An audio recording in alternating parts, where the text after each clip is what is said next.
Hello and welcome to TV Retrospective, where we retrospectively look back at TV. I'm Cara. I am Damon. Thank And you, today... Car, for also guest starring in the intro. That was great, thank you. What? Car, not Cara. I was son of a bitch. Roll it from the top. This will be left scuffed. Hello and welcome to TV Retrospective, where we retrospectively look back at TV. I'm Cara. I'm Damon. And today, we are looking at a very special television show, because unlike most other shows to which we do try to look at, in which they are very much in the grave, sometimes they come back, which we weren't expecting. Yeah. And don't expect Clone High Season 2. I don't think it's out in Australia. I don't think so. We'll wait until it's dead again, and then we might cover it. But for this one, some might call it spiritually dead. So we thought we'd cover it anyway, and we're fucking suckers for this show. We love it so much. We're tackling The Simpsons Season 1. Woo! I'm so fucking excited. So, we are tackling a very big show. Mm-hmm. How do you feel? I mean, like, we are both a little too ambitious for our own good, so it's not exactly like it's surprising. It's not, no. But, like, I mean, I feel good at the moment, at least. Because, I mean, like, I've just watched season 1, one of many seasons. I don't know how I'm going to feel once we start hitting, like, the tens, but it's going to be interesting, definitely. Yeah. This one we are gonna be trying to do in parts. Like it's so risky to say this shit if it never comes true. Assumably, this is actually one that we are working on, so we're gonna at least do the first 5 seasons. Yes. If we don't do any more after that, well, we didn't do any more. We at least did 5. Yeah. That's the goal. And so as it all starts, we would start with the Tracy Ullman Show. Now I didn't finish the shorts I sent through to you. Me neither. I'm kind of just remembering them, like, from memory, mainly. Because I've never seen them before. I've seen clips here and there, but I've never actually seen a whole short before. I watched about the first 5 minutes, which I think was 4 shorts. Oh, yeah. Just to get a vibe and a feel for what the Simpsons were before they became the Simpsons. That is fair. Yeah, I'm mainly remembering the ones that they've shown, like, behind the scenes, and also on, like, the kind of, like, funky behind the scenes episodes with Troy McClure and stuff like that. Yeah, no, so I went through and I watched season 1 on Disney Plus, and then I went and brought out my DVD that I've had since childhood and watched a few audio commentaries. And I watched all the audio commentaries. Did you also watch all the episodes on DVD? Yes. Okay, so that's going to be I feel like that's going to be a fun little experience between both of us, because for me, it's a little bit easier just to chuck something on the telly when it's already there. Then when it's actively audio commentaries, I'm going to bust out a disc. And also, shit, these things are like... maybe fucking 23 years old. Yeah. These DVDs, like, these DVDs are probably older than us. Mine are. Mine definitely are. I'm pretty sure, at least, because, like, when did these DVDs come out? We'll go on our little fucking Google machines. We're so sidetracked, and I was hoping for this to be a short episode. Was it like after season 10 that the DVDs came out? Something like that? I think it was a bit later. Well, at least according to the audio commentaries, they were making season 13. Yeah, that's right. Yeah, so they're definitely... Yeah, the first season of the DVD was released in 2001. Woo! Same age as me. And then quickly became the best-selling television DVD set in history. Although it was later taken over by a different TV show. All right, that makes sense. Cool. We should probably jump right into it, except for like a thing of like maybe a little introduction of what's your relationship with The Simpsons? I was thinking that we should do that. Yes, I think very it's a much good so. start, you know. Yeah. All right. Who should start then? You, because I All asked right. you the question. That's fair. That's totally fair. My relationship with The Simpsons has been forever, basically. It's because we've had Yeah. these DVDs since, like, well, for as long as I can remember, really. Simpsons was always just on TV at the time as well. Like, it was just kind of, I don't know, it was like, it was definitely not like a 90s type of like integrated into our culture, but it was definitely integrated into my culture growing up. And it's just kind of just everywhere I went, I guess. So we when I was a kid, we had basically seasons up to oh god, probably 11, 12, maybe. I feel like it's 12 that we, or maybe just 10. Must have been 10 actually, yeah. Yeah, so we had like seasons 1 to 10 basically. And I would just chuck on whatever episode there was. If it was on TV, I would watch it with my parents. If my friends were over and I asked them if they wanted to watch The Simpsons with me, they would say, I'm not allowed to watch that. And I'd be confused as to why.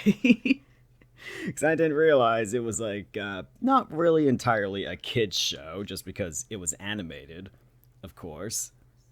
But I mean, like, it's not really that much deepness to it in terms of my relationship to The Simpsons. It was just kind of a thing I grew up with, really. Yeah, I don't I think just it's had a really lot of too like much Simpsons to games and stuff and DVDs.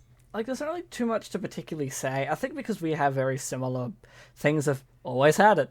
Yeah, It was it was weird chatting to kids being like, I can't watch it, and you're like, okay, that's weird. yeah, And then me not understanding that until about 14, where I caught one of the jokes on TV and was like, yeah. okay, I get it. It's like It's a bit dumb because I would have just not even understood what that meant and moved on. What did I same. enjoy about The Simpsons as a child? If I didn't understand like half of the jokes. There was just something so addicting about it as a kid, even if you like Oh, didn't get definitely. like half of the jokes in it. And it's I like mean, it's like, especially funky because we didn't grow up with like Simpsons Mania or anything. That was like early '90s. That was before our yeah, time. that was because yeah, Simpsons Mania was like it started at season 2. Yeah, it That's when it. started really early on. Yeah, like we never got any of that. We got the post that. I mean, we got like the. That's a sentence I might cut. We got the post 9/11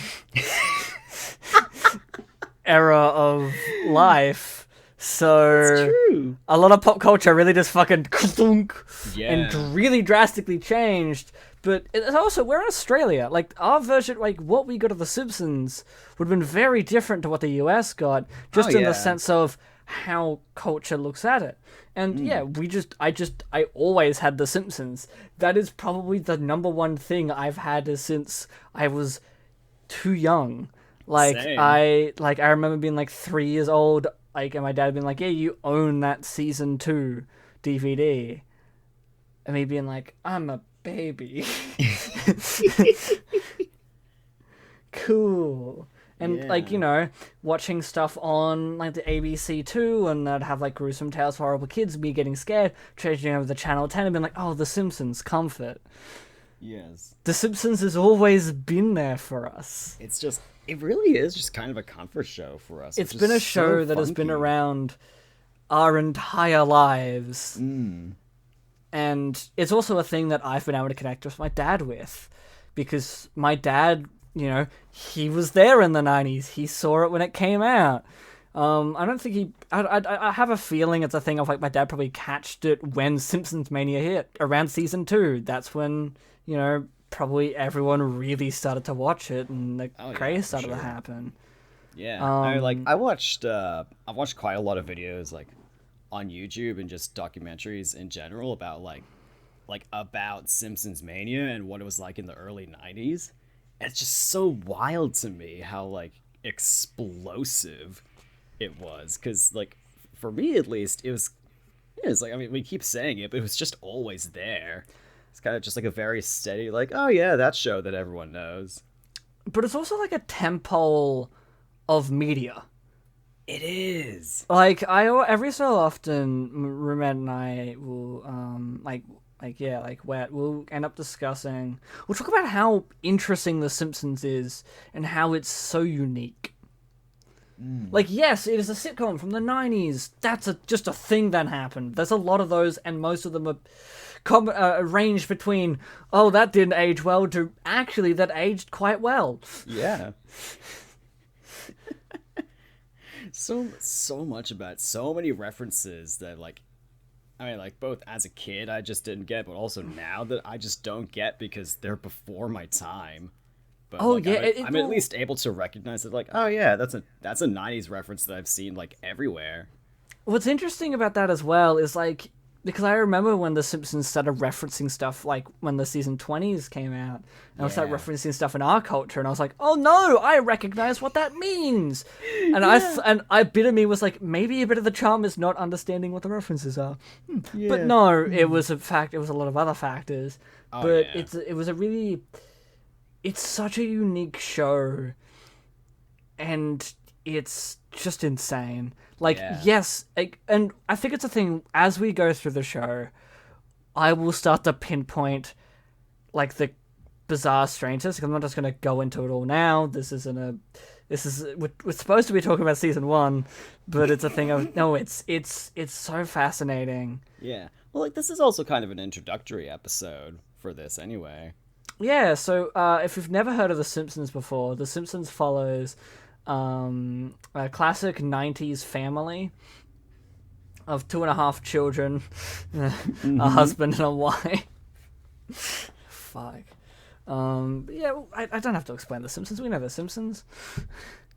Or do we? Because this season is interesting. I mean, I was about to say, I've seen a few articles from journalists who have like never watched The Simpsons before and are like just a gasp, just like shocked at like Homer strangling Bart and stuff like that. And Yeah. they end up going on rants and they're like, nah, it's just a show, man. They're cartoon blobs. They're yellow. How can you take any of them seriously? I say that, but at the same time, like season 1 is hard hitting. Season 1 is rough in like 5 different areas, and it's fascinating. Yeah, it's such an really interesting season. But yeah, no, like that's interesting because it's a thing of like, on the one hand, the cartoons, whatever. On the other hand, it's like, but media influences people, so it's a. Look, we'll tackle that in an episode in season 2. Yeah.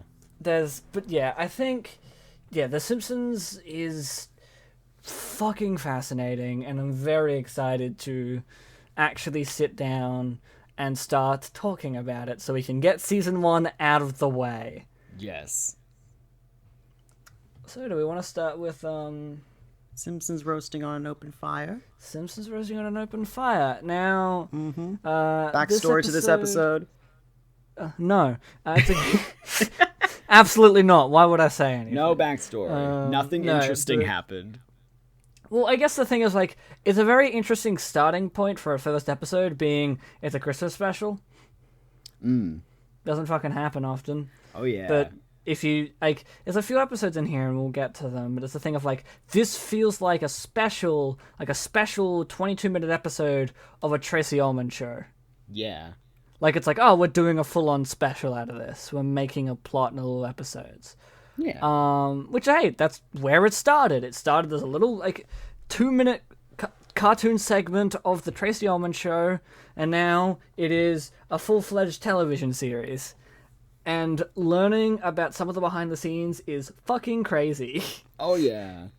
But yes, So Simpsons on a roasting on an open fire.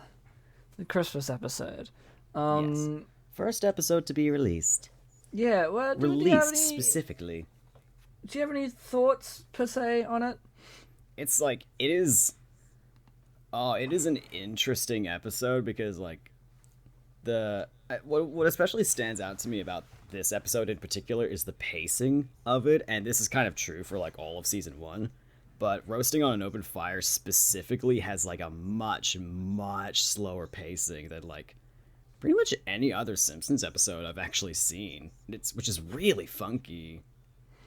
Yeah, it is really interesting how the pacing is done throughout like early Simpsons. But yeah, it's a thing of like at least as of right now, I can't quite because I'm like assumably it becomes different, but I don't remember because I'm stuck in The Simpsons season 1. I don't really have too much to say. Like, except for, like, every so often you'll be like, oh, you'll, like, look and point at, like, being like, oh, Moe's wearing a pink outfit, or, wow, that's, like, Mr. Burns' voice, but not quite yet. That's crazy. Yeah. Like, there's, like, those things which are pretty stock standard for watching something really early in. Oh, yeah, just a lot of, like, really early in development types of things. Like, Barney is very different in this episode. Like, not a ton, Oh, definitely. But like, I mean, there's the obvious stuff, like he's got yellow hair instead of his brown hair. But like, also just his mannerisms. He's a lot more sober in comparison. He sounds a bit different as well, but like everyone except for the kids really sound different. Yeah, that was a fun thing watching the Tracy Ullman bits and being like, wow, Lisa and Bart voices have not changed. Yep, they haven't Crazy. changed a bit. Like, the only thing that's changed is this like experience. But Oh, yeah. like as a thing of like, oh shit, they're just perfect at the gate, I guess, huh? Yeah. Where Homer's very back and forth depending on the episode. Yeah, Homer took a bit of time to develop in comparison. Oh yeah, definitely. But my god, did his personality end up becoming like really fucking strong by the end of it. Oh yeah, I don't really have too much to say about this episode. Yeah, I mean, like it's a it's nice the episode episode. where they get their dog, they get Santa's little helper. You get like a little bit of backstory on the characters, like Snowball the cat died and got replaced by Snowball 2. Yeah. It was well designed, that like opening little monologue that Marge does of like writing a letter and explaining what the year has been for The Simpsons. I like, really love that opening. It's a really good way to do it and to introduce you to these characters. I mean, I have the quote here of like, and Bart, well, we love Bart. Like, I love it so much. the only other note I have here is like a Patty and Selma. I don't remember who says it. It's like a line of like they say something and then like one of the kids, I think it was Lisa's like, what was that? And Patty or Selma's like, don't worry, dear, just trashing your father. Yeah.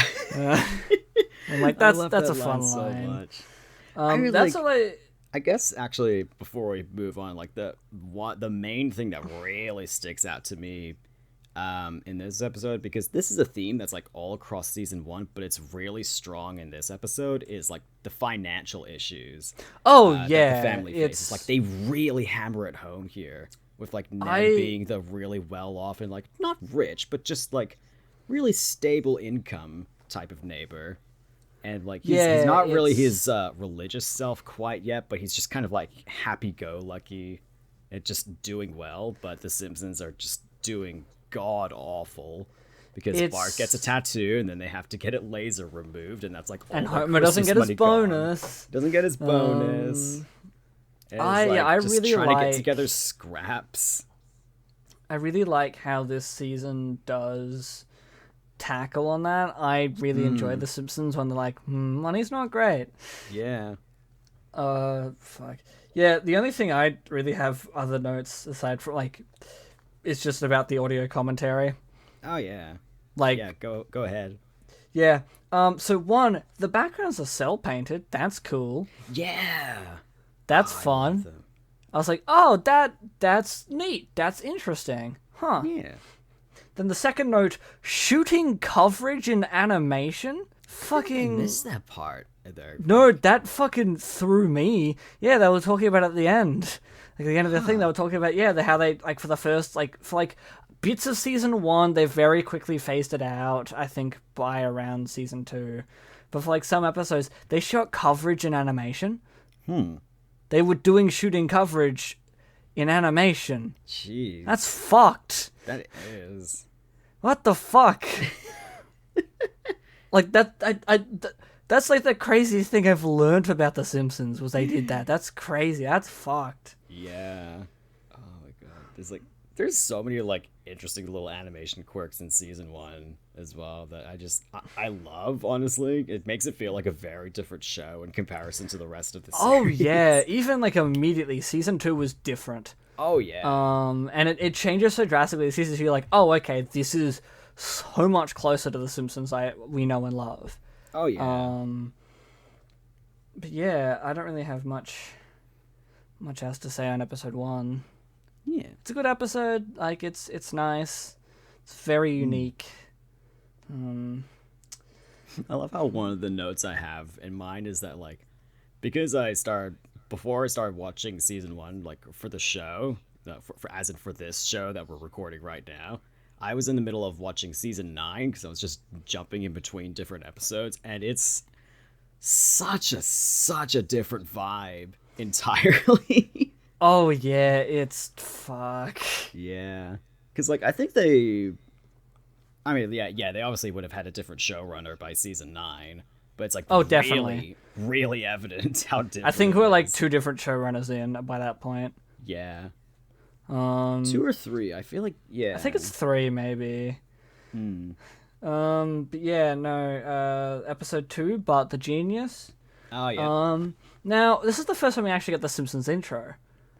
that's right. Yeah, Whose idea was it to do the Simpsons? What was that? what was that? I don't know. I was thinking about it being like, that's fun. Someone meant, I'm going to make a decision here. It's like it's so angelic. I mean, it's Danny Elfman that.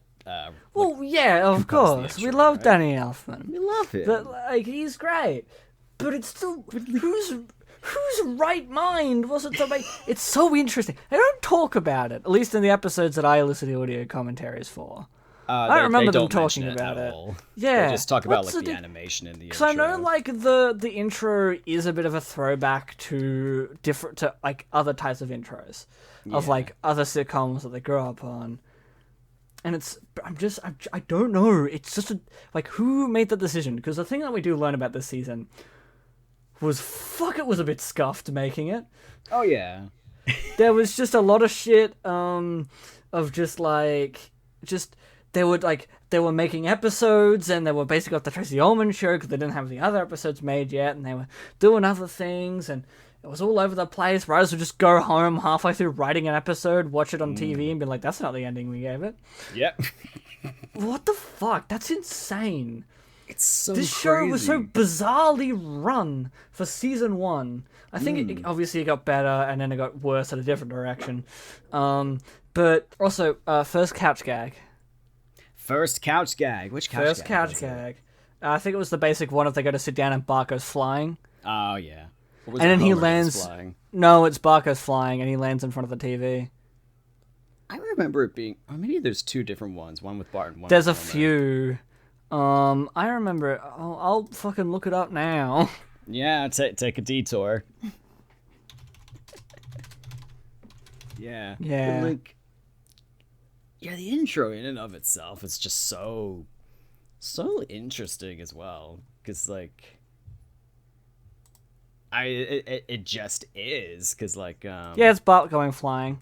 Bart going flying, because like especially animation wise, like they keep that style of animation for the intro for a while. Like you notice it's like much more like swooshy and bouncy and all over the place, which is like a style that they would phase out after a while because they wanted them Eventually, to be more yeah. like solid and rubber.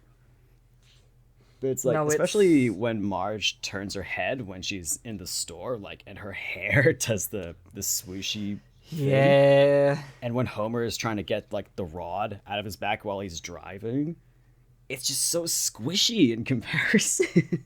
But yeah, no, it's crazy that someone designed that intro. Yeah. It's a good Also, intro. this is the first time we get the appearance of Eat My Shorts. Oh, that's right. So that was this episode. This episode's backgrounds looked fucking weird. Oh, yeah. Because it was like the weird lighting of like, it kind of had like lighting, but not quite. And it was in 2 different colors. Yeah. It was very strange. Yeah, a lot of the like colored, like, well, actually, a lot of the color design of season 1, like, a lot of it was pretty good, but a lot of it was also just kind of strange. There's a good, like, back half set of episodes that are actually like, oh, okay, I see where we're going with this. I see how this changes into where we are now. That's Yeah. cool. But yeah, there's a lot of episodes you're like, what the fuck you doing color-wise? But again, hearing how the production went, fair enough. You did the best you could, and it turned out fucking good enough. Oh, yeah. But yeah, episode 2 in particular, animation looked fucking strange. Oh, yeah. And then just, like, again, a similar thought of, like, imagine watching the Tracy Ullman show, having a good time, then going off of TV for 5 years, coming back, and The Simpsons is a show. Yeah. That's wild. So wild. What do you think of Bart the Genius as an episode? I don't care for it. It's Me fine. neither, honestly. I remember it as like thank God I'm not watching this one ever again. Like, I will eventually, but like, I'm doing it for this. I did it. Don't have to see it again. Yeah, because like you can tell it's definitely like setting up like Bart's kind of like just his attitude and behavior in general, but like for me at least it just doesn't quite land as well as it probably wanted to, I think. There's just a lot of other episodes in season 1 that I think are just better. Oh, definitely. This one, it's fine. It's fine to like. I'm just gonna move on. Yeah, It's not a bad episode. I only have one other note for this one, which is just the Homer line of like, "What do we need a psychologist for? We know our kid is nuts." I love that line so much. Yeah, I also remember just when I was watching the episode, and I was thinking like, man, this episode kind of goes on for a while, does it? And then like it gets to the ending, and like, that's how it ends. That's how it ends. I don't remember how it ends. I've already forgotten it. It's basically it's after Bart makes the explosion. And he runs around naked. Homer has to clean him up. He confesses. Homer chases him around while he's naked, and there's like a shot of Marge, Lisa, and Maggie, and then it just ends. Oh, okay. So the last bit I do remember about that episode is the ending. All right, yeah, that's fair. That's what I mean. Okay. Yeah. I don't have much else to say on that episode. Yeah. Episode now, 3. Homer's Odyssey. Fuck. This was not what I was expecting for an episode 3 of your TV show. God. Also, Smilin' Joe Fusion. I have that little fucking figurine. Who's Smilin' Joe Fusion? That's the little guy who's like, hello, we're the 1950s animation explaining the power plant. Yeah, the little mascot guy for that. I have a figurine of him. That was the thing of looking at that and being like, crazy. Hell yeah. So, yeah, this episode, Bart takes a field trip to the nuclear power plant. Homer is like, I think one of the notes I had for this episode is that, like, Homer isn't awful at his job here, but he's still, like, not great, because he's still, like, inspecting the place, but he just kind of glosses over a bunch of important stuff. Do they know what his job is yet? No. No. Absolutely not. He's riding around a little cart. Oh, well. Yeah. But yeah, I mean, like, I'm sure anyone who's seen season 1 will remember this episode pretty well, because it's the episode where Homer loses his job for the first of many times and becomes so depressed that he ends up like attempting to end his life, basically, which is a fucking heavy theme. I don't remember this I don't remember that. I don't remember that at all. Was this? Well, not really. I guess not really attempting, but he makes plans to, which like no, he does. They point it out. They point it out. The two old people sitting there, being like, "Oh, look, it's the Simpsons boy, off to go and jump off a bridge." Yeah, that was such a dark line as well. I don't know. Maybe he's just carrying his rock for a walk, and I'm like, "What the fuck?" Yeah, I was sitting there thinking, like, "What is this episode? How did I watch this as a kid?" I just didn't. I didn't find it interesting. I don't remember this episode. I'm like, it's similar to episode 2. I'm just like, I'm not watching this one again. Though it is nice that Homer's self-aware that he's bad at his job. Oh yeah, that's something that's not really gonna happen again for a while. Like he's like, I know I'm not good at it, but I try. Also, so Mrs. Krabappel, right? And we all know Mrs. Krabappel, the teacher of Bart Simpson. Now, I do forget that The Simpsons is a thing that someone made. Mm-hmm. Because when you think about it, or when you think about things that are like, yeah, they made it, but they came up with, aside from like of these parodies or things that are actively like, hey, the thing, like references or whatever, they made this show, they created the stuff. And then the audio commentary are like, yeah, no, Mrs. Crabapple is just like Mrs. Crabapple from Little Rascals. And it's like, oh, so you're just gonna steal things now, can you? Huh? I remember. Yeah, that's right. You can just do that. That's the thing that you could just do in media. Just be like, fuck it. Yeah. And if your media just becomes bigger, it doesn't matter. Oh my fucking god. Same with Indiana Jones. I learned about that recently too. His whole design is just ripped from a different movie from like the 50s. Almost exactly. Wow. And it's like, what? You can't just and then make a bigger. The fuck? Stealing's okay if it just looks a tinge different and you've forgotten, and everyone doesn't remember who the original person was. Yeah. So, yeah, I guess. Like, fucking cool. Yeah. Anyway. I just, like, saw a note in here. I think this is actually a note I had for, like, episode 1, but it kind of applies to the whole of season 1, like, especially this episode. And it goes, interesting seeing them just tackle normal working class struggles very early on. It's still kind of anti-sitcom, but it's so mundane in a good way. And it's really easy to see Matt Groening's early influence with the biting and down-to-earth social commentary, kind of like the comic strips he did back before The Simpsons. What was it called? Life is Hell. Life in Hell. Close enough. Life in Hell. And like, yeah, especially... Yeah, definitely in season 1, you can really see it's just very... I'm not sure. I can't remember what the right terminology is, but like, I'm sure you understand what I mean. Of like what? How it's like an anti-sitcom.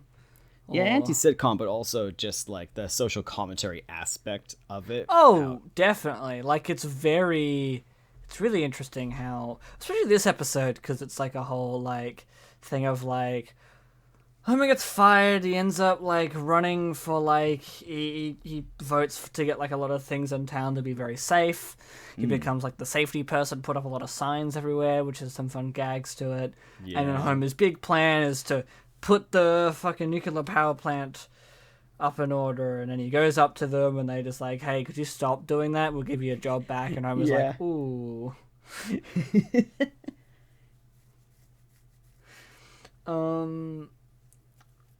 The only other notes I really have for, notes for this episode is just like, in one frame, because you have, is it Sherry and Terry, the two twins? Yeah. One of them for a frame, like for like a little small scene of like the cut back to them. One of them's missing their whole body. Yeah, I noticed that when I was watching it. I was like, oh, that's right. She's like missing her entire body cell. I only clocked it when the people doing the audio commentary were like, missing the body. Yeah. And I was like, huh? I love when rewound it back and I'm like, holy shit. I love when they just point out like random little like the random animation errors that they have and like, oh yeah, that doesn't look right. And like, it doesn't. Yeah. Also, another thing which I adored, and I'm like, no, of course that's how they did it. Because for the little thing with Smile and Joe fusion, that like it's meant to represent like a 1950s like thing. So like the film that is used is like scratched up and it's like old and stuff. And I was like, yeah, okay, and it's an interesting effect because obviously it looks like what's scratched up looks too real. It's not like an animated scratched upness. And I was like, oh yeah, cool. Like obviously that it's like the 90s. They're doing a different effect to it. And the audio commentary went like, oh yeah, I remember getting the film for that, walking out to the car park and scratching it on the car. And I I'm like, completely forgot about that. what the fuck was this production? Oh my god. Holy shit. I love hearing about like really old like animation techniques And I'm like, that but it's where they not. have to But it's something so simple. No, it's nothing. Yeah. It's not clever. It's not. And again, do the simple thing. That's fine. I'm stupid for being like, wow. I guess I would have used like maybe a technique or something fancy. No, I'm just gonna get the film, walk into the car park. I did it. I've ruined a piece of animation. Let's walk back in, slot it into the film. We did it. That's Yeah. fucked. Definitely also because like they would have been so pressed for time during these Oh productions. yeah, they were fucked. It was I like, don't know what do how we they do? it. I'll just go out and scratch it on the car, I guess. That'll It's work. fine. I'll be back in 5 minutes. We did it. Don't worry about it. It's all sorted. It's like, yeah, that works, I guess. Yeah, that's all I have to say about this episode. Fucking crazy episode that I Such a probably won't wild watch again. Yeah, it's weird to go back to. So, the next episode is the episode of the audio commentary called "Everything in This Episode Is Wrong," Yes, which is "There's no disgrace like home." Yeah, And this is an episode I do remember. I do weirdly, remember this. in my young brain, put it as like episode 2. It does kind of feel like an episode 2 kind of episode, to be fair. Because it's really setting up the family. Smithers is yellow in this episode, unlike in last episode. Yeah. But the way he looks yellow in this one, because originally they made him black, then they've changed him to yellow. Again, there's a lot of stuff about that in this season, in which like characters you're like, you change skin colors at some point. Yeah. Yeah, there's a few different characters like that. Yeah, Like, and I don't remember which episode they debut in, but like the cops like Lou and Yeah. Eddie. yeah, I think it's Lou and Eddie. Yeah, yeah, both of them 'cause- were yellow in the episode they debuted in. Yeah, instead of Lou, who's usually black. They're like, oh, Yeah. okay, huh? And I remember seeing it, and I was like, oh, I don't remember that. Yeah, like in fairness, like unlike Mr. Smithers, who stands out you're like that's Oh different. yeah. Like yeah, so like Smithers recolored to yellow. In this episode, it looks like that was the thing they sent back in the animation. His yellow looks Yeah. really weird. Like they let's change it to a different one. And look, I agree with that decision. Probably a clever thing to change Smithers to yellow. Yeah, I've Given heard, what like, they end up doing with the character. Yeah, so like I've heard a few different versions of like why it was changed pretty early on. Like the most common one I've heard from actual testimonies from people on the production is that like one of them was that like it was just like a mistake. Another one I hear a lot is that they originally designed him to be that way, but they decided to change it pretty early on because they didn't feel comfortable with the idea of having a black character be like the most subservient character in like the whole show. And when I heard that, I was like, oh yeah, that makes a lot of sense. Yeah, I heard the same thing. I haven't heard the mistake angle, but that also makes sense for this episode. Oh yeah. I was like, oh yeah, no, fair. Marge gets drunk. That's fun. Yeah. I guess I have another note that says, I don't think I'm gonna rewatch season 1 ever again. Don't know what I meant by that. Okay. It's a funky season. Homer's not Homer in this episode. No, he is not. He is a different Most of the characters aren't. No. Bart's, I think, the only one who's semi-consistent. That's one of the things they mean by like everything in this episode is wrong. Homer sells the TV. He's trying to take charge of the family. Marge doesn't care. The animation Lisa's is weird.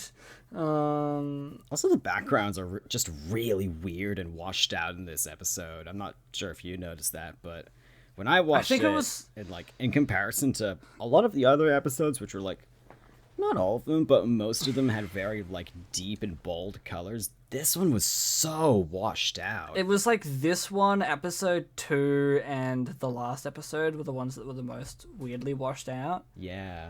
There were a few episodes here and there. Yeah, the only other note I really have on this one, apart from it's the Family Center episode. It's a classic Simpsons episode. Holy shit. Like it's like a classic. This is 100% a season 1 episode. Oh yeah. But yeah, I just like the line of like Homer being like, "I think we're the worst family in town," and Marge being like, "Maybe we should move to a bigger community." That's a really funny joke. I love Doesn't it fit so the much. character, but funny. Yeah. Yeah, that's all I have to say. It's just like it's just another episode of, oh god. Oh yeah. Because again, most rewatches after this will just mostly just be like, I'm watching it for the episodes I like. That's So fair. I'm probably just not going to return to season 1. Except for, obviously, the Christmas episode, which that will probably get a few repeats. I go back to it every now and then, but I'm a lot more likely to go back to season 2, honestly. There are a few episodes of season 1 that are like, no, this is an episode to go back to, and one of them will coming up to at some point. Oh yeah, But I think I know the one you're talking about. that's right, it's, not really episode 5, but the general. But the general. This one actually has a moment that I thought was a season 2 thing. It does, yeah. Like, I keep saying it, but like it does feel like a season 2 episode. Well, In the main some thing for ways. me is the part that the number. I don't really remember this episode too much, except for Bart wearing the helmet on like the fucking DVD Oh menu, and like the fact that this is the episode with the one-armed guy. I can't remember his name. yeah. Herman, yeah. It's an episode with him. It's like crazy. We're introduced so early on. Oh yeah. But this is the episode in which I only remember the scene in which Lisa's sitting outside the house. Bart's in the bin that just rolls up, goes up to Lisa. Bart crawls out and just spits out like throws up his hat that had been shoved in his mouth. That is so iconic. It in my is. little brain. So that's fun. Yeah, there's not really much to say. Like, there's a good joke that Grandpa makes about, like, the words I don't want to hear on TV ever again. That's a very funny joke. So good. It's a good setup. It's a thing of, like, you're sitting there Number like, oh, yeah, Brah. okay. Bruh. I don't remember what number 2 was. Number 3 don't was remember. Family Jewels, because Yeah. that's what Homer said earlier. But it's Yeah. very funny. I had like, because Simpsons is very good at it, which you're just sitting there being like, haha, good joke. Wait, no, hold on, it is on TV. Yeah. So many Funnier. moments where you forget, like, both that this was originally just on TV, and also like TV culture was so different back then. Well, yeah, I mean, we get into it in which the audio commentaries, they're watching this being like, fuck, this season's so tame. I know, yeah. Like, they're sitting there being like, it's so tame. Yeah. We really go out and beyond for like the season 12, 13 we're working on at the moment, but like at the moment, wow. Yeah, and they were talking about like I think like having trouble with like censors and just general like TV Oh, nonsense yeah. and stuff like that, and how like a lot of stuff they either couldn't do or they kept getting notes back of like, can you change it to this? And I'm sitting there even- just like, that's nothing. That is Yeah, absolutely but- nothing. Yes, but again, another side note is you were, it's very funny to be like, you're like, that's nothing, and I'm like, you watch South Park, your opinion doesn't function into this. Fair point. For me, I'm like, no, I get it. Simpsons season 1 is extremely tame. We say as episode 3, Homer goes to kill himself. Fucking crazy that that's still tame. Yeah. Well, like in terms of comedy, it's tame. In terms of like tackling on like real life issues, it hits a little close to home. A lot.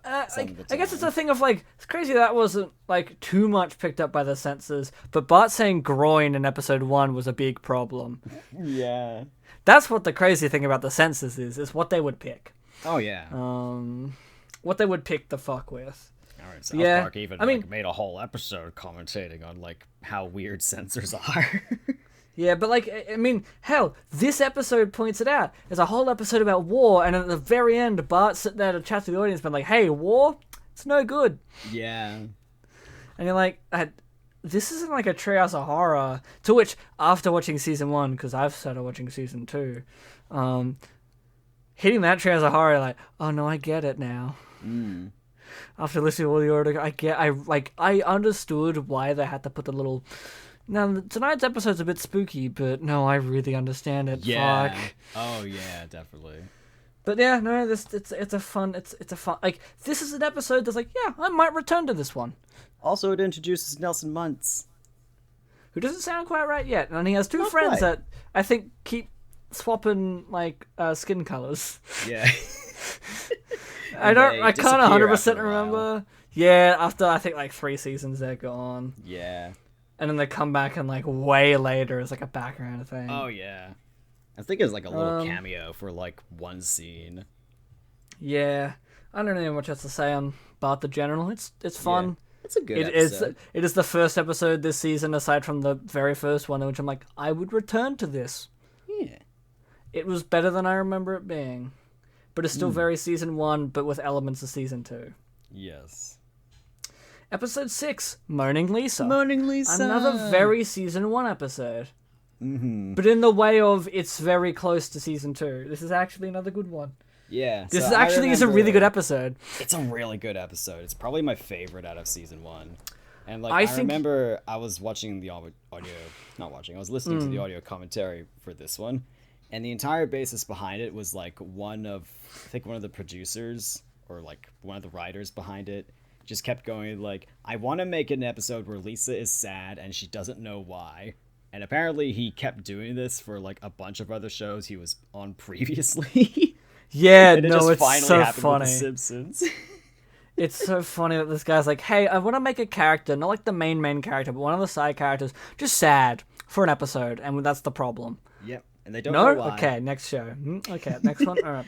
Okay, next So one. good. And then Simpsons been like, hey, can I do this? They're like, it's a risk, but we'll take it. All right, sure. And then like other people around them were like, "Oh, you got stuck with that episode idea. Yeah, good luck." Which again, the mental image had been like, yeah, all right, we'll take that episode. And then like chatting to someone else, been like, oh, you got stuck with him and that episode? What do you mean? Oh, dude, this guy's been trying to pitch it around for 5 years. Oh, God, I love that that's so much. funny. But yeah, no, the video game animation in this episode's fun. I fucking love the video. I game really parts like of it. how it looks. Yeah, Visually, so it's really funky. fun. Also, I think we should discuss the Simpsons layout for the household has changed every episode so dramatically. Oh yeah, But this one, you're like, oh, it's different, but it's starting to get close to something we know, and it's Yeah. starting to be at least consistent. yeah. I think it was like, I think either shortly after this episode or like during season 2, where they like actually drafted up the blueprints for the house. I think season 2 is when they actually drafted the blueprints, but season 1 has an episode at the very end which actually has like the closest resemblance to the house we know it as. Yeah. But yeah, no, it's Yeah. This is. It's just a really good episode. it's a really good one about Lisa just being sad. She doesn't know why. She's like trying to play out her feelings, like with the blues. Basically, it's where you meet Also- Bleeding Gums Murphy. A great character. Such a who- good character. Who then to learn was like, yeah, we only had him in a few times because like we wanted to do more, but he was just not he was not a voice actor we had in our like 6 people who voice acts. So it's like, yeah, no, they do. Again, animation does just get one person. It's like, hi, we're hiring you for 6 roles. Yep. Or Have fun. 60 rolls. Yeah, it's the fucking Simpsons. That's just the Simpsons and South Park, really. I promise I'm not just gonna bring South Park up all the time. This It one was just also very influenced by the show.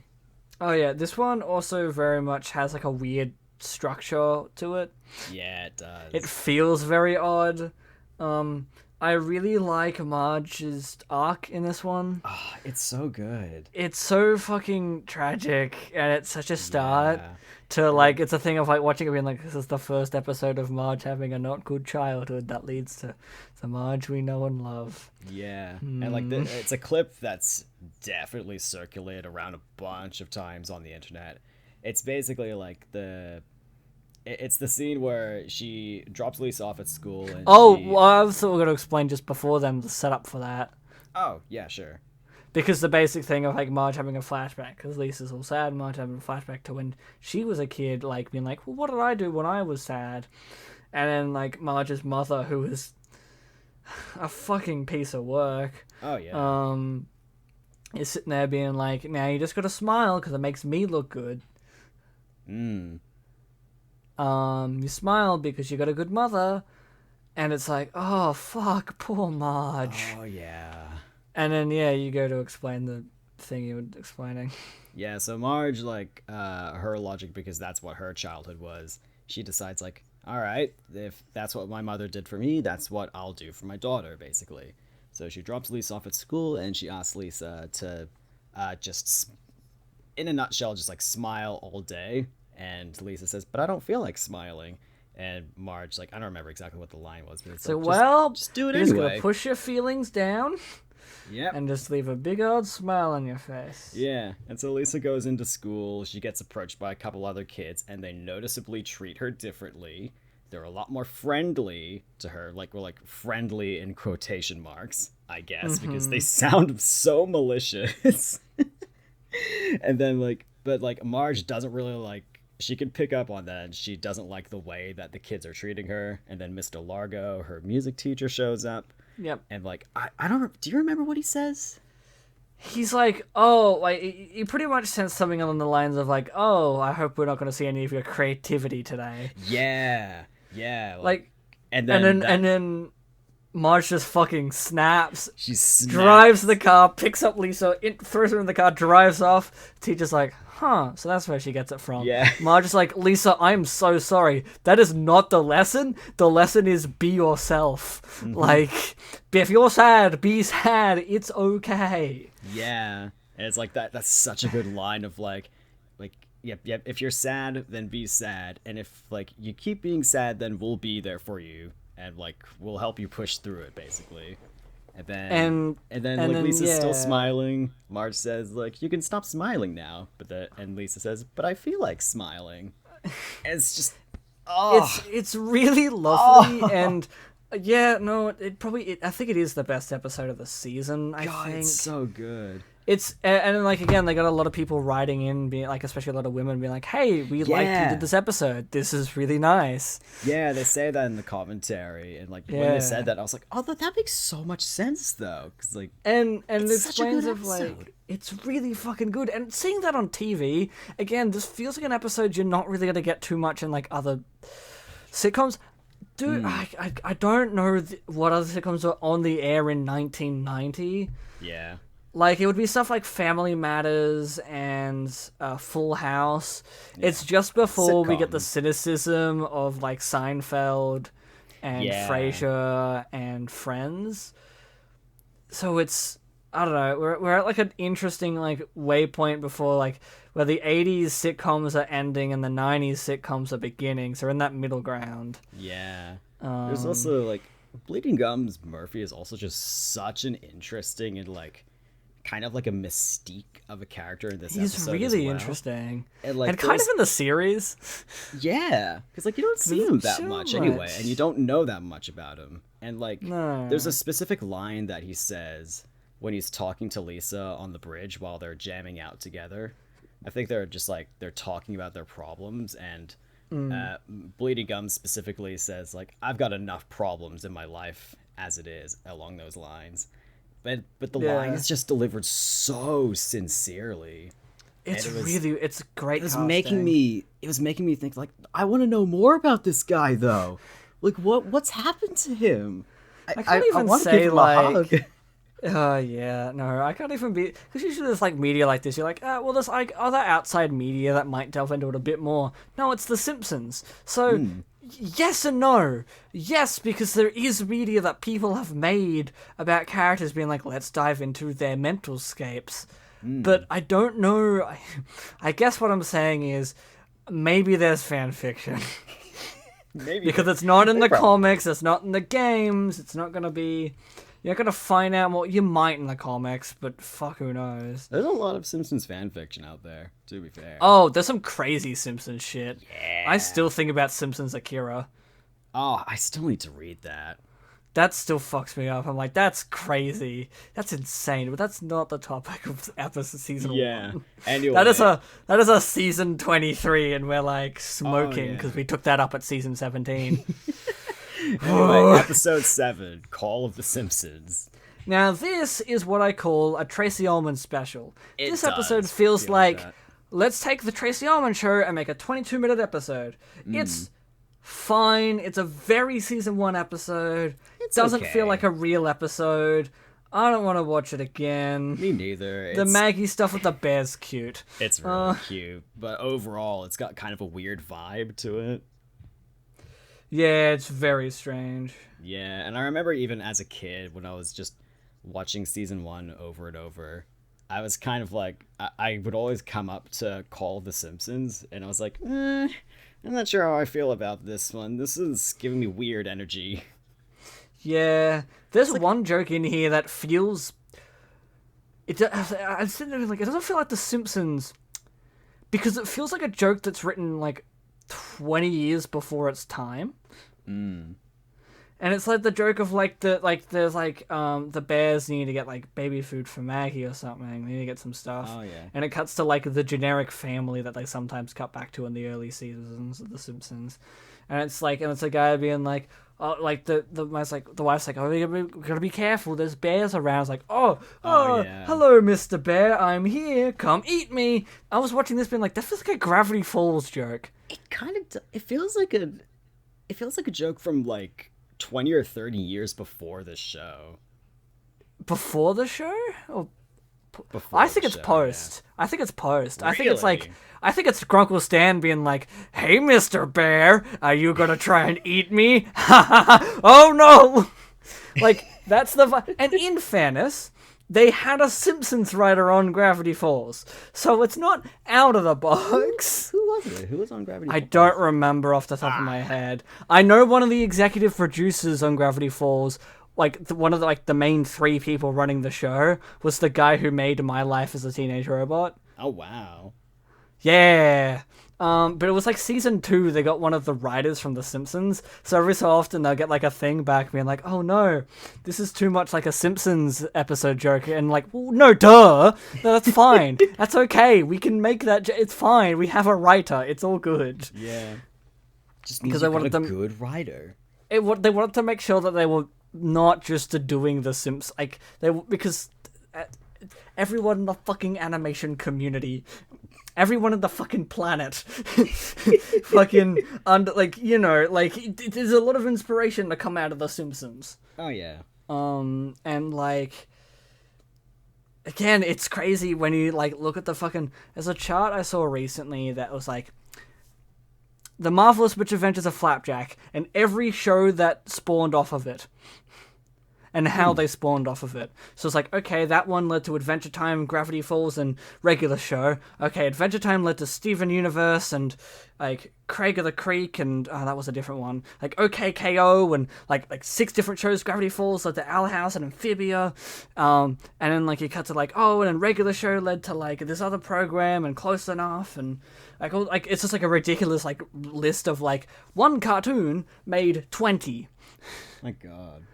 And it's like, cool, that's just from Flapjack. Now, wind the clock back to The Simpsons. We have the history of animation. Yeah. We have everything that has happened since 1992. Yeah. That's fucked. Because then off those shows you get all the other shit as well. That's bizarre, but yeah, it's this episode's whatever, it's fine. It's alright. It's like, it basically starts as like another financial issues episode, but like not as good as Simpsons roasting on an open fire. They Flanders has a caravan, they go and buy a shittier caravan.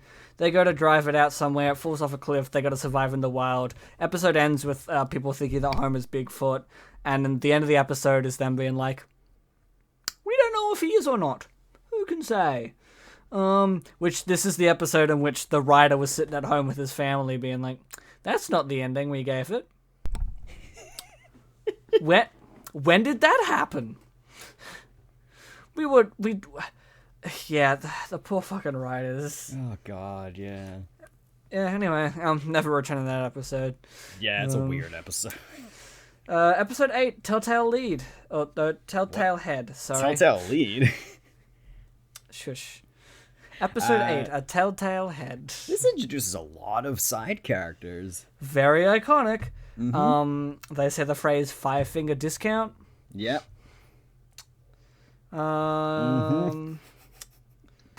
Also, yeah, no, this is very iconic, and this is the first they point out in the audio commentary. This is the first time they do like a crowd mob that actually has people from previous episodes. Yeah, just Springfield loves its mob. Looks pretty good. Yeah, Springfield loves its mob mentalities, and I love that is like a founding idea of Springfield as a town. Yeah. They love a good mob, and that's hilarious. I just love how awful Springfield is as a town. It's God. pretty fun.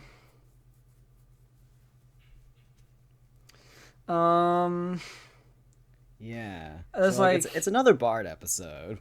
It's a really interesting Bard episode. I like this one a lot more. Definitely. This is one of the better ones. This is again very season 1, but could almost lean into territory of season 2. But it's just weird enough. It's just odd enough that it is season 1. But it's really good in what it does, and like it's very fun. They're like, yeah, so we started this at the end of the episode, like it ends with Bart being like, wait, no. It starts with Bart being like, wait, no. Let me tell you the story of what happened. Then we play the rest of the episode. Yeah. That creative decision being made from we don't have a lot of jokes in the third act. Let's just split the third act in two. There we go. We did it. Also, apparently, one of the few episodes in this season where Matt Groening is credited as a writer. Yeah. Which is funky. Crazy. That is crazy. It's wild he didn't... How much did he write for the show? I don't know. I don't know actually like what his main role was on the show, apart from like creator, creating it, and like maybe like creative director or something like that. That's like a guess off the top of my head. I don't know. Executive producer he probably was as well. Probably, yeah. And like I don't know how much control like creators of a show actually get over their own show is the thing. Depends on the show. It depends on the network. On the show. Depends on the broadcasting. Depends on the network. Depends on what year it was made. True. Yeah, no, this episode's a weird one because it's talking about how great the founder of the town is. Yeah. So I'm so glad that there's an episode later on in which Lisa finds out how much of a bad guy he is. Yeah. I was sitting there being like, oh, I hate this patriotism. Yeah. Oh, it's so yucky. Oh, God. So yeah, it's a very strange episode 30 years later. It's still like a pretty good episode in terms of like a tale of morality. Oh yeah, there's some great like Homer Bart stuff about Bart being like, "Hey, Dad, is it how important is being popular?" And Homer's like, "Oh, it's a good reasonable amount." And then Bart's like, "Hey, I got this idea in my head that like popularity was a really high thing." And the great animation of Marge being upset and Homer being like, "Oh, this is my fault."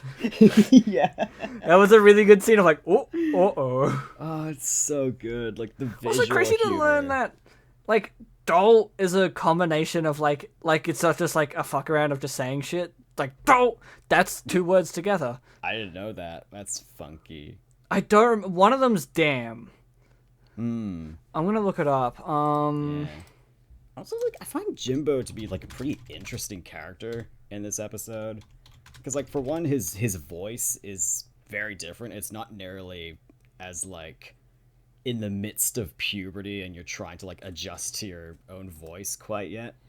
It's like still kind of early in, but his personality is also just kind of different, and he's clearly like the ringleader of these kids. Because like Nelson's not involved in them quite yet. I don't think so, at least. No, not with that crew. No. Now, Jimbo for some reason just fascinates me in this episode. I'm not sure why. He just like seems to have like a higher morality than later season Jimbo. Okay, so I just looked it up. It is damn, like it's supposed to be damn, but Matt Groening felt it would be better to suit the timing of the animation if it was spoken a bit faster, and he shortened it to do. So yeah, that's the origin of the classic Simpsons catchphrase, Funky. which first appeared in the Tracy Ullman show. Yeah. It does stick a lot better, I will say. Oh yeah, and it's so classic. It's very funny looking up definitions because it's like definition of like it's just like the definition of what it became, and I'm like, no, where did it start? Yeah. What do you mean? Who are you? But yeah, no, this was a good episode. I liked. There's a good line of like Homer being like, "Is the Statue of Liberty just a statue? Is the Leaning Tower of Pisa just a statue?" Yeah, I don't know much else to say. Like, it was very funny when they turned the corner and there's just suddenly a whole mob with pitchforks and torches, and it's like, you were just standing there for what? Alright, everyone, we'll wait around the corner, and then as soon as the culprit arrives, we'll strike. Well, how do we know the culprit's gonna arrive? Shush. They will, we know it. Yeah, whatever. It's I love like, that gag just so leave. much. Yeah, episode 9, Life in the Fast Lane. Yes. I like Bart and Lisa episodes. Yes. Also, like a marriage episode. Oh, God. Yeah, it's not going to be the last time we see a marriage crisis episode. This one was alright, though. I didn't mind this one. Yeah, it wasn't too bad. It has the famous ending of Marge going to work and going to like see Homer and Homer walking out. Very sitcom-y ending. Oh yeah. But it's really nice. Also has the classic moment of Homer getting hit by a baseball thing and just dunk falling over. Yeah. Yeah, Marge is canonically 34 in this episode. That's will change. Right, yeah. They put out in the commentary being like, yeah, we kind of fucked ourselves a little bit, but we just kind of ignored it. Because I'm pretty sure it just doesn't line up with where they set like Homer and Marge meeting in the 1970s. That's like high school. Not quite, no. I think it's like, but which is weird for them to say then. Cause I'm like, you're like a few years off versus like what they later do in The Simpsons of Homer being a teenager in the 90s. That still fucks me up.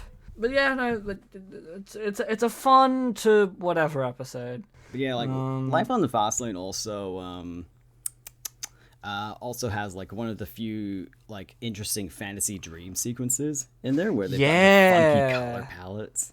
That's cool and very early Simpsons, and I very much enjoyed and it. I do kind of wish they stuck around with like the way they did those color palettes, but like I'm fine either way. They just look really cool to me.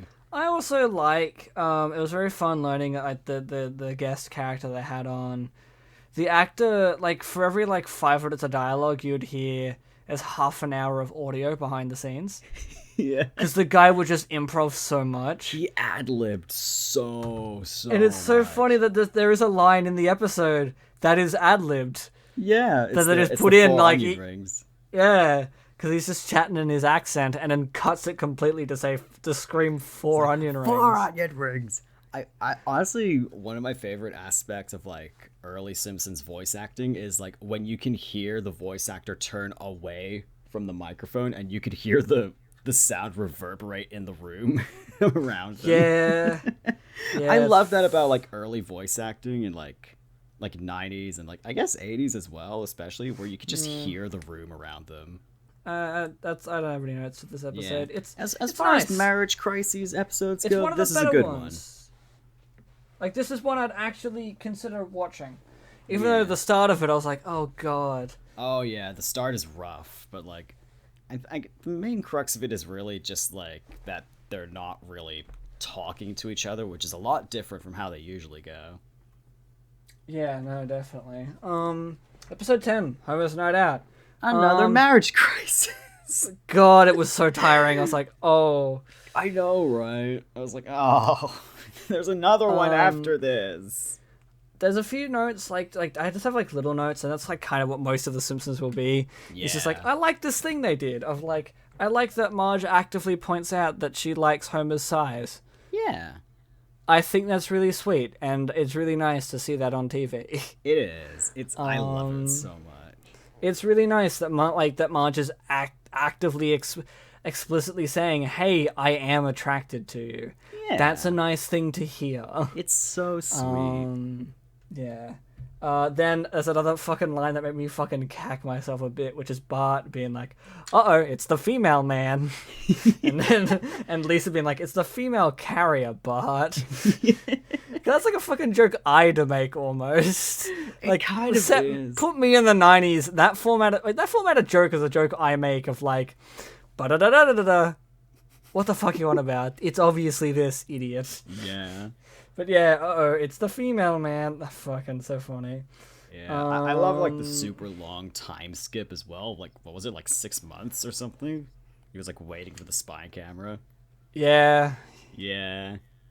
Yeah, I really like that. It's one of those episodes in which it's like a fucking like a lot of Simpsons episodes, and I think they even do it to this day. Of like they just start and you're like, oh yeah. And it ends so fucking differently, and you're like, oh yeah, how the fuck did we get a plot out of it? I don't know how. I could never structure a Simpsons episode almost. Dude, every time I see one, I'm like, even like watching seasons like season 5, 6, 7, like middle, like I guess that's not middle now, but like in my time framing, I consider those to be like middle seasons where it's like I don't know. I get it. Post season 5, I guess, like they still do that where the start and the end is so like two radically different plots from each other. I think it's still to this day. I don't think they've changed. They probably haven't. Because season 20 was definitely like that as well, from what I remember. Yeah, it's just like a fucking crazy thing that I never really clocked into when I was a kid, but now watching The Simpsons, being like, no, you just do that all the time, and that's fucking wild. Yeah, especially when like I got around to watching other like sitcoms like of this same type, and I was like, these start so linear. Yeah, they don't just start with weird as fuck scene. Now that Act 1's complete, we can actually do the story we wanted to tell. Yeah. It's like, Acts 1, 2, and 3 are actually like cohesive to each other. Oh, wild. Yeah, it's an episode in which Bart takes a photo, goes around town. It's fine. I won't watch it again. Joins the photography club, I guess? To print out the photo, yeah. Yeah. I think there was like one line in which Homer says, "Got me confused with Fred Flintstone," and I'm like, that's a fun line. That is a fun line, yeah. Fun line, because yes, you could. Yeah, very season 1 line, but still just like, nah, that's charming as hell. Marge goes to strangle Homer in this one, which was fun. That was interesting. This episode's like whatever. Carl sounds like Lenny. That's weird. Yeah, their voices are swapped. I like how very quickly a photo ballooned out so dramatically. That feels very real. Oh yeah. I have nothing to say. I will not return to this episode. It's a weird episode. Like, not bad, but Episode 11, Crepes of Wrath. Yeah. Which one was this again? Oh yeah, the French episode. Yeah, so this episode made me realize that I was feeling weird feelings about any time, like, especially, I think it was Marge in particular, would be yelling at the kids or someone. Yeah. And I'm like, oh no, this hits home. Not in a way of like, oh, my family, but more like, no, this feels very uncomfortable because I've grown up with this. Like, I've grown up with The Simpsons, and so this happening is affecting me more than I was expecting. I know exactly what you mean, dude. And I think maybe I should bring that up with my therapist. Yeah, I know what you mean though. It's just kind of uncomfortable. It is. It's really well done on how uncomfortable it is. Yeah. It's like, oh no, I can like feel this character's feelings. That's weird. Yeah, and it was just really rough, and it was really getting to me. This is the episode in which the house actually starts to look like the house that we know and love. It's not quite there, and it changes around.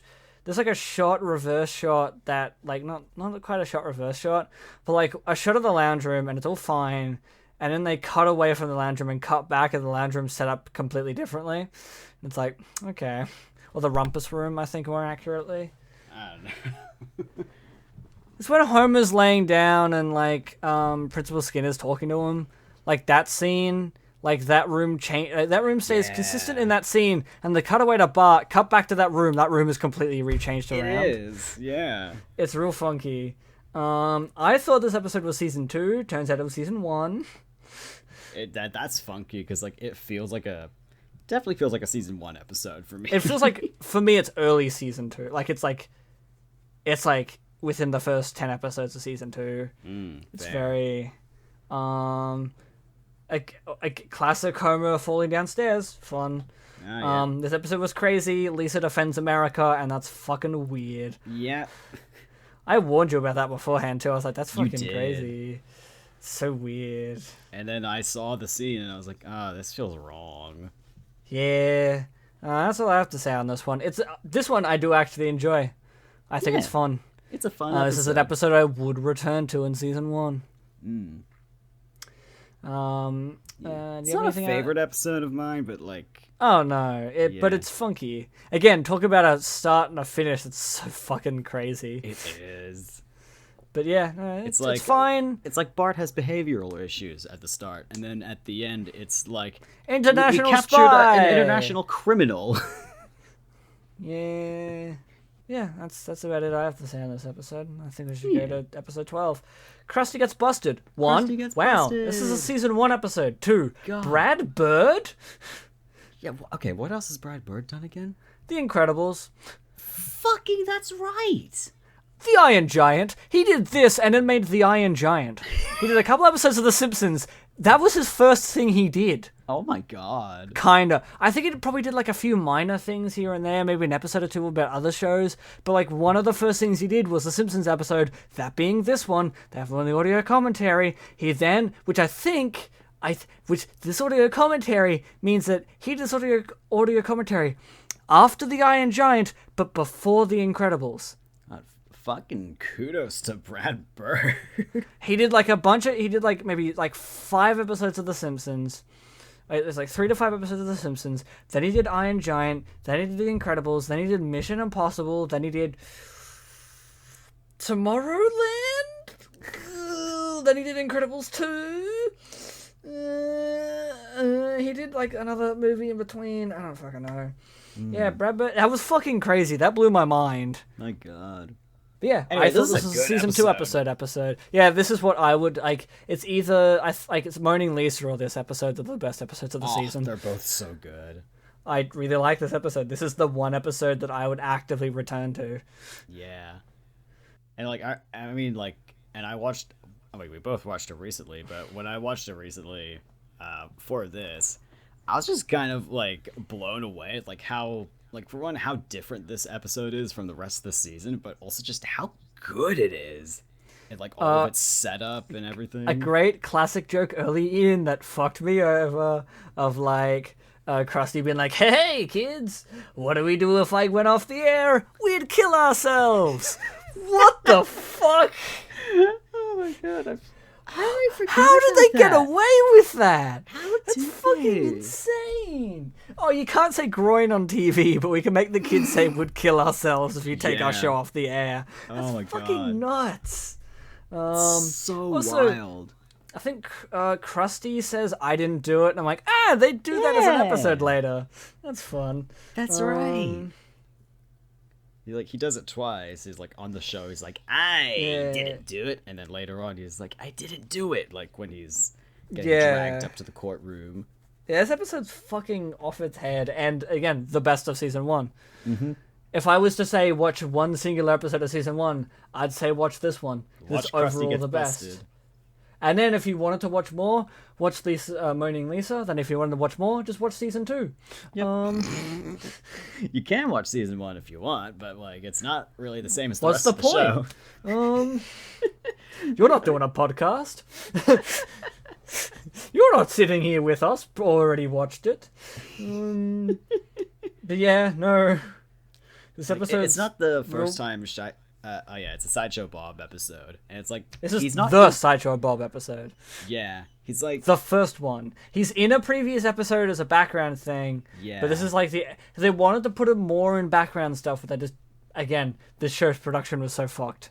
oh yeah. So like, yeah.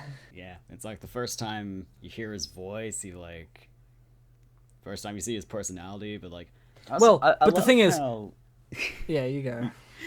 I love how like Sideshow Bob's motive is like he hates Krusty, but he also hates the way that he treats kids as well. Like he treats them like they're idiots basically. And that's because like he hijacks the show, but he hijacks it he can like read books to them and stuff like that. And when he gets when he gets caught at the end, he's like, treat kids as equals. They're smarter than you think. They were smart enough to catch me. Yeah, which is amazing. It's so good. So yeah, like it just what you call it? Like there's just really good bits. It's a good mystery. It's really well done up. I like the line of like when I guess spoilers for the episode. It doesn't matter. It's already this far in. Well, I mean, we already. This show's over 30 years old. No, but that's not an excuse. Well, that's true, yeah. I hate that excuse. That is I used to use it. I understood. No, okay, oh, it's 30 years old. I'm 21. I'm not 30 years old.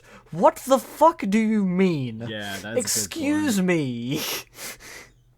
Like, yeah, good point. But yeah, no, it's stupid to say spoilers. You already said the thing. That's the dumb part I'm making. That's why I'm like, no, stupid. Ew. You're already this far, and you're already an hour and a half into this bullshit. Oh my god, yeah. But yeah, he's like, hand over the money, and he starts saying stuff to Apu, and Apu's like, I do know the procedure for an armed robbery. I work at a convenience store. I love that line so much. It's such a good fucking line. God. Also, the sound font of Sad Bart in his room, I'm like, oh, that sound. Fuck, it's nostalgic. Like that, like the audio cue that they use of like sad music. I'm like, yeah, Simpsons. Oh man, I'm gonna have to look back on it later so I remember what It's you very mean. classic. Also, this is I've also just got the note of so fucking 90s. Holy shit. Oh god, yeah. It's a very 90s episode. A113 is a reference, which was crazy in the audio commentary, them explaining a fact that I've known for probably more than my life than less. Not sure I actually know what A113 is. Yeah, that's fair enough. A113 is a classroom at Cal Arts that a lot of famous people went to. Oh wait, I know what it's you're referenced in like every Pixar film. Yeah. But yeah, it's first referenced. It's earlier referenced in this. Yeah. As like Krusty's like prison thing is A113.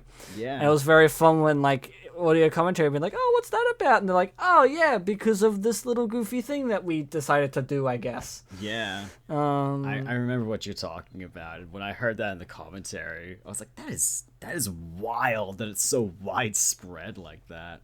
I mean, it makes sense. Like, I think it's in like it spreads like so far. Like, I think that shit's in like a regular show. Like, Damn. Cal Arts is a big school and it houses a lot of people. Might even be in Gravity Falls. It probably is, actually. No. There was a Simpsons writer there. Is that going to be Pretty another sure they went to excuse for you Cal to Arts. rewatch Gravity Falls? I don't need an excuse. Do whatever the hell I want. I'm still waiting for my Gravity Falls merch to arrive that I bought. Oh, true. Yeah, I got some good shit. Got like the comic book. I'm very excited about it. And with the comic book off the site, they just gave me a bunch of free shit. Oh, nice. Like the negative $12 bill. Hell yeah. And Stan Bucks. And apparently a plushie, so that will be fun. Heck yeah. Yeah, no, I do recommend buying off the Mystery Shack. Fuck it, I'll just chat about it. I was going to cut this originally, never mind. The Mystery Shack's a really good site if you want, like, merch stuff. Apparently not everyone knows about it, so it's a very good site if you want merch for, like, Gravity Falls, Owl House, Amphibia, other, like, smaller... Like, Adventure Time and Final Space have, like, smaller segments on there, Yeah. but it's still, like, It's mainly, good thing like, to check the out. Alex Steven stuff. Universe. Yeah, kind of. Well, I mean, obviously the website was started because they're like, there's no like cohesive way to buy merchandise for Gravity Falls. So we're gonna make a website that does it. Hell yeah. And so yeah, there's a lot of good shit on there. Now it does like rotate through, so some stuff will disappear, some stuff will stick around. Some stuff is getting really rare, so get in quick if you want like a DVD of Gravity Falls, because they stopped making those DVDs in March this year. So I gotta get me my second copy. Good website, good episode. I love Bart and Lisa episodes. They're my favorite type of episodes, I think. They're so good. They're such I a good genuinely duo. adore them so much. I love when they work together. Yeah. It's so nice. Yeah, just- that's all I have to say. Best episode. Good episode. Episode 13, Some Enchanted Evening. The fucked episode. I was supposed to watch the audio commentary for this one. Damn it. I did watch the audio commentary. It was basically they were talking about how like fun fact, like I think it was like 70% of this episode had to get scrapped because the animation came out like god awful basically. Yeah, this is supposed to be like episode 2. Yeah, and like if you have the DVD, but like it's also up on the internet. There's like the original like animation for this episode, and like I know exactly what they're talking about. It doesn't look good. It's fucked. Yeah, so like they had to basically like scrap like 70% of this episode's animation and redo it, which is why like this is the first episode, if I remember correctly, that was put into production, but it was the last episode to be released because they had to redo so much of it. And like you'll see, like if you watch the episode as it is, there are some bits and pieces in there that's like, oh yeah, this doesn't really quite match up with the rest of it, but like overall it's still pretty good.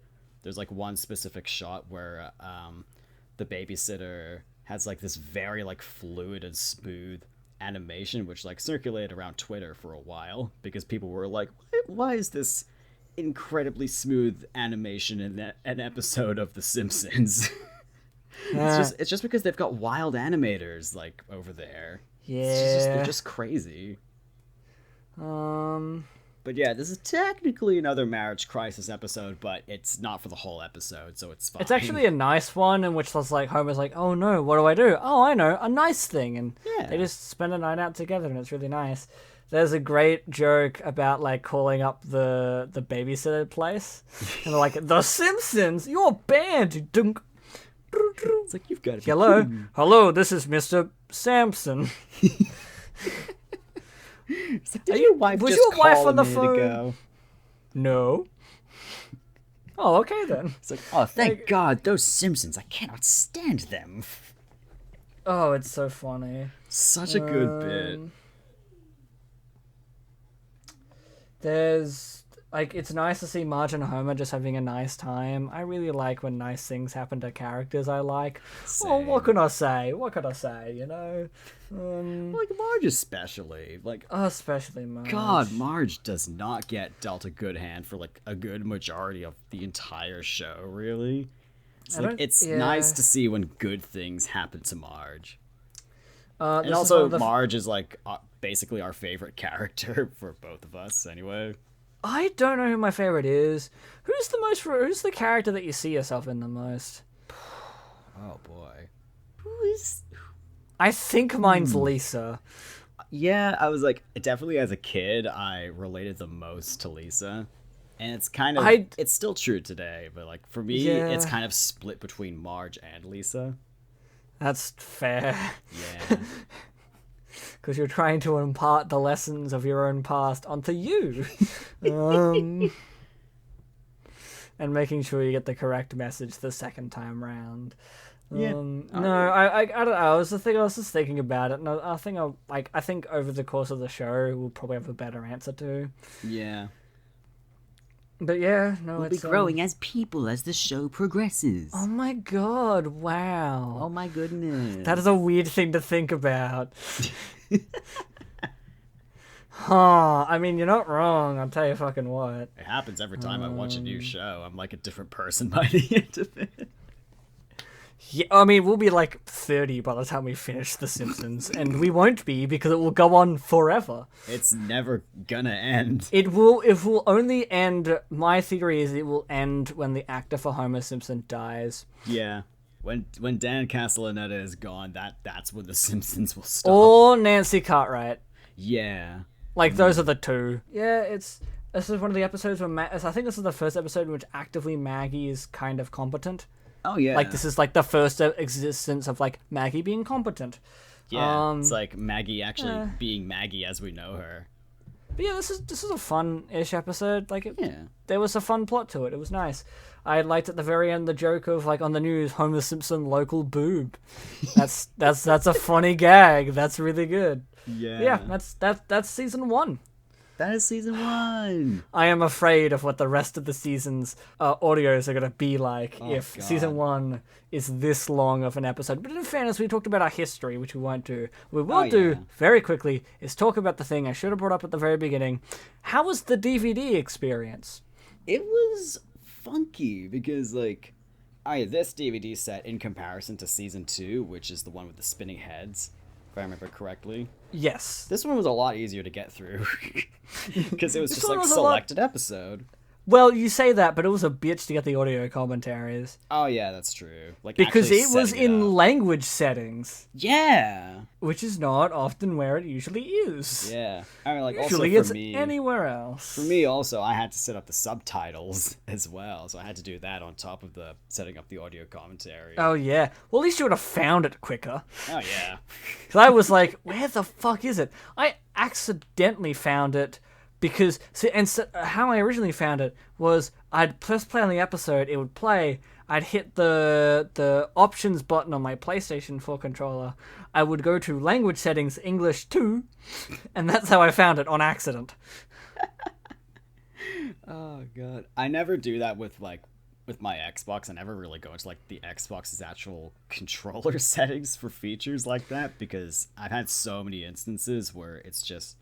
It ends up so scuffed because they're not labeled properly when they're like... Xbox not too bad if you're looking for just subtitles.